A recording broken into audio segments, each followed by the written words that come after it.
Alrighty guys, as you keep bringing us another Dragon Ball Legends ToP guide video. So last season, we finished at rank 2,442, which has definitely been in somewhat of our sweet spot of maintaining an easy route, quote unquote, while still securing that juicy 1000cc, right? Because being in the top 3k, that still registers as the top cut, so it's a very safe position to be in. Now, moving on to season 46, we will be talking about our pathing, our tips and tricks, and the best teams, and as always, there will be timestamps in the description down below, that way you guys can go ahead and get to where you guys need to go.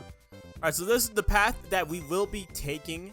Again, this is going to be a loosely based, fleshed out path right here, right? Because when we actually do get into the walkthrough videos, sometimes you will see these pathings deviate. The most important tiles are the ones that are circled. Those are the ones that are going to dictate where you land for your 5th win streak bonus, 10th win streak bonus, because on the increments of 5, those are the most important ones. Those are the ones that you need to make count to get as much points as possible. Alright, so now let's go ahead and talk about the tips and tricks regarding the path itself, right? Since they're directly correlated right here. This is the second fight. It's a 5th stage, and it is against God Keys. There's double stuns here, because both the Whis and the Beerus will stun at the start of turn 2. If you can get at least one before turn 2, you should be fine. If you can somehow get both of them in turn 1, this is going to be an easy stage. Obviously, there are some heavy hitters with Vegeta Blue and the Legends Limited Cooler, so those are also units you have to be concerned about. Next, we do have the Sagas from the movie stage. Typically, I do like getting Tapion first, since he will reduce your special move gauge to 0 on turn 2.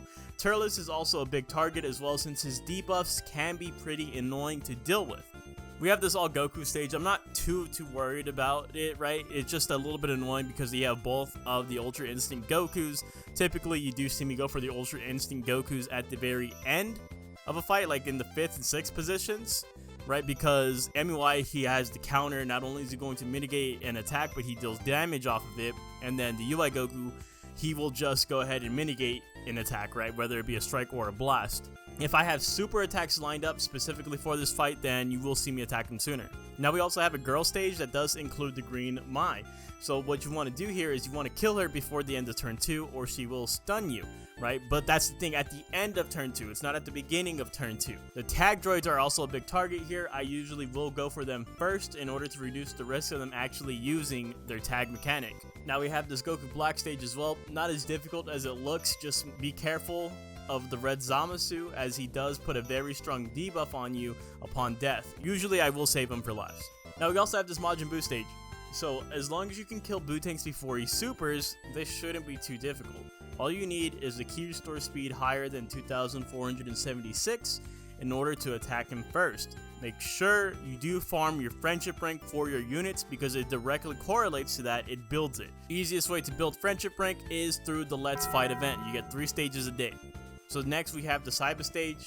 I like to kill Nappa first to get rid of his debuffs, and then probably go for the blue Saibaman here just to be safe, since he does get a guaranteed super on turn 4. Obviously you do have a bit of time, a bit of leeway in between turn 1 and turn 4, but if you want to play it completely safe, I would definitely just advise Nappa and then blue Saibaman. So next we have this USS team, right? Again, Beerus will stun on turn 2, so take him out first, and then just be aware of the fact that Bergamo and MUI will mitigate a single attack, right? Obviously MUI will deal damage along it, but I usually go for them last unless I can get a super attack off on one of them. I'm pretty sure I said that as well for the other stage where it had both of the Ultra Instinct Gokus.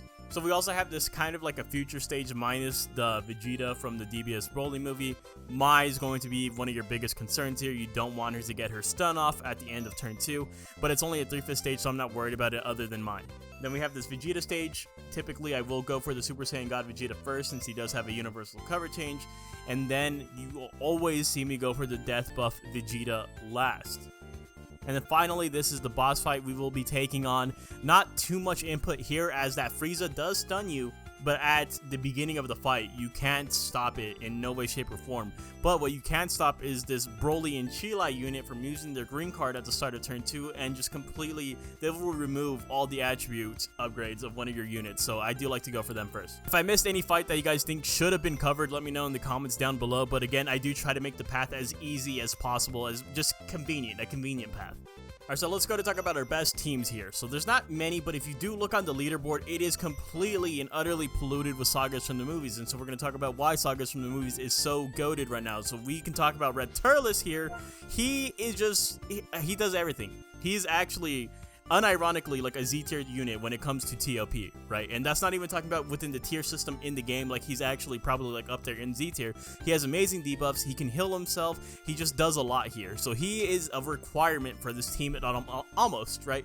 I feel like he is one of the essentials. But other components of this team do include this Bujin right here, who can inflict can attack for 1 turn at the start of the 2nd turn. And then you have this EX Cooler over here, who can farm super attacks, or his special move gauge essentially, whenever he's faced against tagged Saiyan, right? He gets 50% to his special move gauge if faced against Saiyan. So if you're going against Saiyan fights every single fight, you're going to be getting 50% to your special move gauge every single fight, right? The thing with this team though is that you don't need to resort to having an entire Z tier team right here, right? And I've also seen people using Zaha on the bench because this guy is an indiscriminate healer, right? He's a very good addition. I feel like he's just a good unit to have on your teams. They usually put him in Z tier, so that's a massive plus. But if I head on over to S tier, that's where you will find the purple Bojack, who does get guaranteed super attacks every single fight, which is huge. I've even seen people go all the way down into B tier for this team within the top 500 to pick up this red Bojack,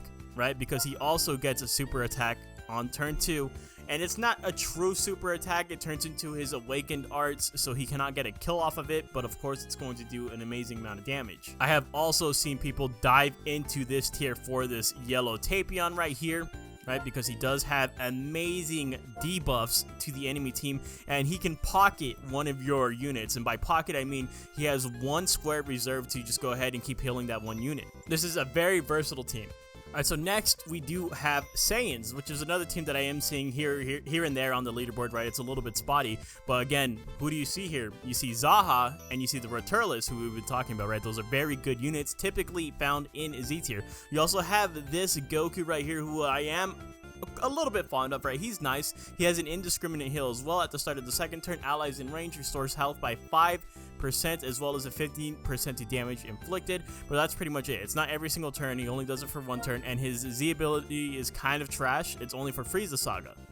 Another unit that's pretty good here is this Fasha, although she will only heal ally tag Team Bardock. That's the only thing that's bad about it, right? Is that she does want to be paired up with Team Bardock, so the more Team Bardock members, the merrier. Typically, you do see more Team Bardock members sprinkled in here and there. This Blue Nappa has a board-wide debuff, right? He applies it to the entire enemy team. He is very good. The core difference between the team that I have and the team that I'm showing you guys on the right-hand side from the leaderboard is the Vegetas, right? So if we look at A tier, that is where this yellow Angel Vegeta is placed at, right? This Vegeta is very good since he does give a heal to all of your allies, right? Restores health by 3% at the entire board, right? Only 1-time heal, but still good nonetheless. You have a ton of healers already, right? And I do see this team being very tanky, but what about damage output? That's what I'm concerned about, right? So instead of that yellow Vegeta, I probably would go into S tier and pick up this Vegeta instead, who can also heal himself, right? As long as you have to keep his health above 40%. That's the only condition.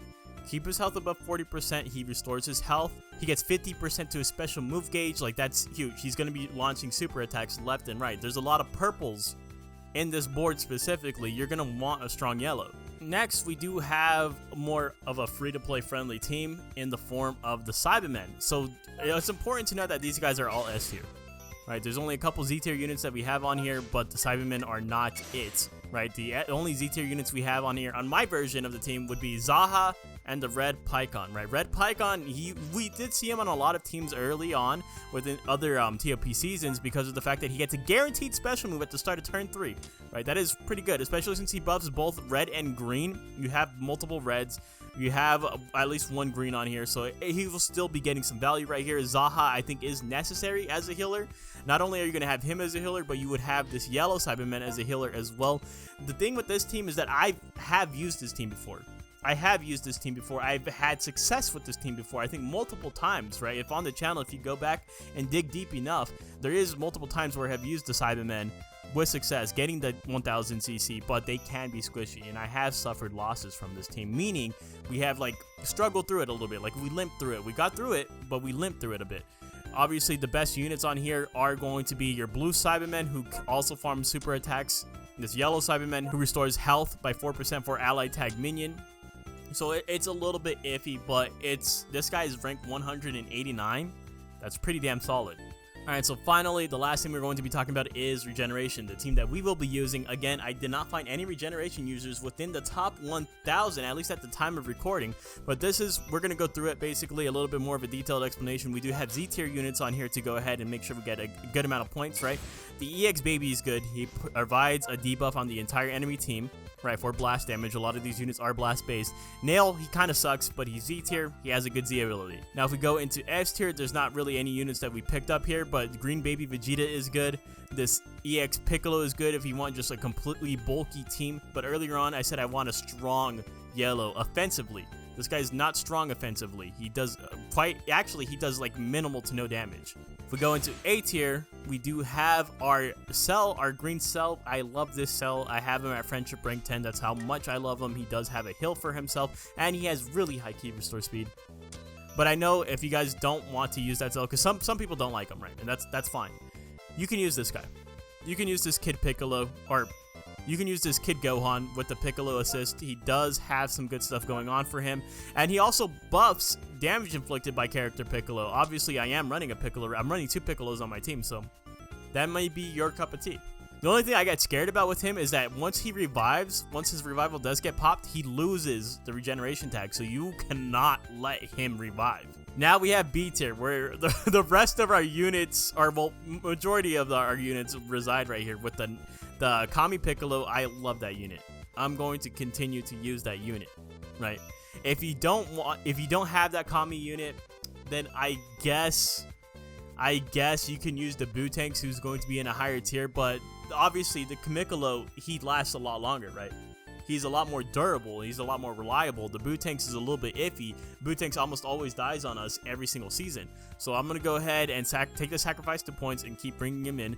Fat Boo, he's a healer that I do like. He also Zenkai buffs my perfect Cell. Red 21 just got the Zenkai. She's absolutely amazing. But the biggest difference here is we're finally bringing on this Legends Limited Piccolo, who does get a guaranteed super attack at the start of turn 3. And when he transforms, his key restore speed is through the roof at 2,763. I like him a lot, but I do know that some of you guys do not have this Legends Limited unit, or you guys don't have enough stars to be comfortable running this Legends Limited unit. So I'm going to give you other options that are in the same tier right here. You could use this Piccolo, who's going to be buffing the team, and he heals himself, right? Because he does give ally tag regeneration plus 20% damage inflicted. And if you want another option, you could also use the Cell, who's actually really good, right? He has good abilities here. I wish he was in a higher tier. I wish he was in a higher tier. He does inflict all enemies attribute downgrades, right? Minus 22 key recovery. He inflicts all enemies attribute downgrade plus 15% of blast damage received. Again, you have a lot of blast-based units, and he gives damage inflicted buffs as well. He does a lot for your team here. The biggest downside about this unit is that he does not buff regeneration directly. It's only powerful opponents, event exclusive, or future. Alright, and for the final segment of the video before we close it out is the new characters, right? So we did get this brand new Ultra Hit. We're going to go ahead and take a look at his ToP stats, and oh my, okay, let's do maximum stats. I already took a glance at his key restore speed right there. 2,621 off rip, friendship rank 1. That is amazing. That is actually so good. Yeah, of course, he has the ultimate and the blue card to boot. Let's take a look at his essay going on right here. So at the start of the battle, 80% to damage inflicted, minus 20% to damage received, 40% to key recovery. You didn't even need that, honestly. You truly didn't even need that. And 50% to special move gauge charge rate for 1 turn. Okay, I thought that was just going to be without the charge rate. That would have been broken. Still pretty good. At the end of the second turn, you activate your green card, 30% to strike damage, 20% to special move gauge charge rates, and plus another 10% to key recovery, another 10% to special move gauge, and you upgrade your special move. Oh my god. I honestly would like to see this in play. Like, I want to see this get played out. I might use this guy in one of these seasons just so I can see how crazy this charge rate is, because I can imagine that he's going to be just firing off special moves left and right here, and the key recovery is insane already. So before receiving a strike, or a Blast Arts attack, health is 30% or lower, right? Always the health restriction here. That's what sucks. Allies in range, performs a cover change and nullifies attack, activates once. On attack, he cancels buff effects. Really? That is huge. That is actually really good, right? And at the end of turn, inflicts can attack for 1 turn. Jesus Christ. At the start of turn, own health is 50% or below. He inflicts another can attack for 1 turn, a stun essentially.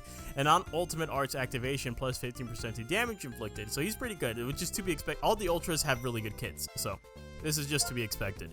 And let's look at his leader ability, or his ultra ability. 5% to special move gauge for all ally tag universe representatives. Wow. Damn.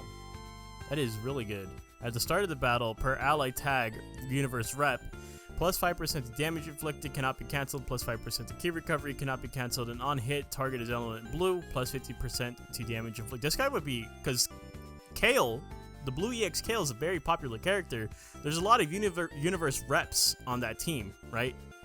Like, you probably wouldn't mind taking the hit to, no pun intended, the hit to points to run this guy, right? Like, we've run Super Baby 2, who's always in C tier. That's usually where the ultras are, right? In C tier.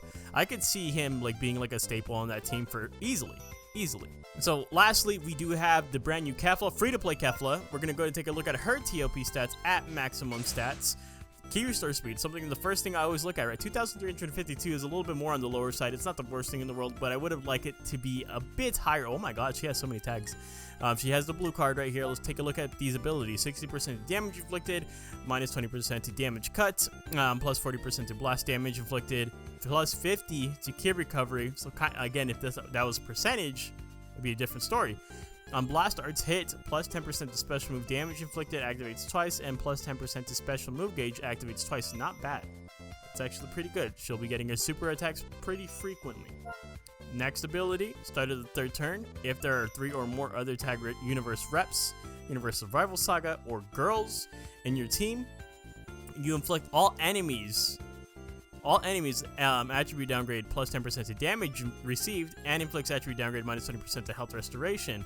And at the start of the 3rd turn, those tags will be receiving 15% to damage inflicted for 2 turns, as well as plus 20 key recovery for 2 turns. It's alright.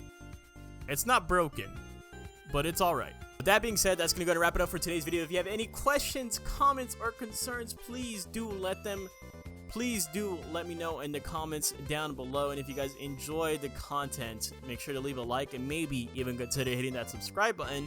Thank you guys so much for watching, and I'll see you guys in the next one. Later!